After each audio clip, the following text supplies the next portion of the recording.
ميھڙ में नामियारे आलिम दीन अल्लामा मुफ्ती मोहम्मद ईसा चन्ना जो चालीहो मदरसा अज़ीज़िया दारुल उलूम मेहड़ में थी गुज़रियो, जंहिंखे नौजवान आलिम दीन नायब बुलबुल सिंध अल्लामा उबैदुल्लाह डायरी ख़ुसूसी तौर ख़िताब कयो। हुन मौक़े ते अल्लामा मुफ्ती मोहम्मद ईसा चन्ना जे फर्ज़ंद मौलवी शकील अहमद चन्ना जी दस्तारबंदी कई वई। मुख़्तलिफ़ आलिमनि पीर ऑफ मेहड़ सैयद मोहम्मद शाह रिज़वी, सैयद फ़कीर मोहम्मद शाह, अल्लामा उबैदुल्लाह डायरी, अल्लामा अब्दुल हलीम चन्ना, अल्लामा मुफ्ती अहमद ज़हीन मक्सी, डॉक्टर मोहम्मद खान शेख, अल्लामा अली हसन पंवर हुसैनी, खालिद खान चन्ना, एडवोकेट सज्जाद चन्ना, जान मोहम्मद झुंडेर, मौलाना यासीन सैफी, मौलाना यासीन अशरफी, अल्लामा निसार अहमद दहर, अली अकबर जावरी, अली असगर जावरी, पठान खान महेसर, हाफिज सदरुद्दीन चन्ना, एडवोकेट ऐं ॿियनि दस्तार के वर ॾिना। जलसे में मशहूर नात ख़्वानुन समीउल्लाह सूमरो, सनाउल्लाह सूमरो, शफ़ीक करमी,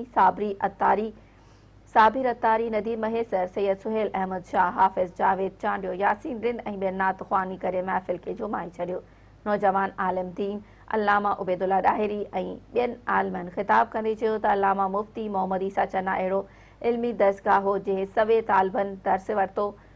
जेके मुल्क जे कुंड कुर्छ में दीन जी ख़िदमत करे रहिया आहिनि। मुफ्ती मोहम्मद ईसा चन्ना जहिड़ा इंसान सदियुनि में जनम वठंदा आहिनि जेके टिघे अरसे ताईं पंहिंजा नक्श छॾे वेंदा आहिनि।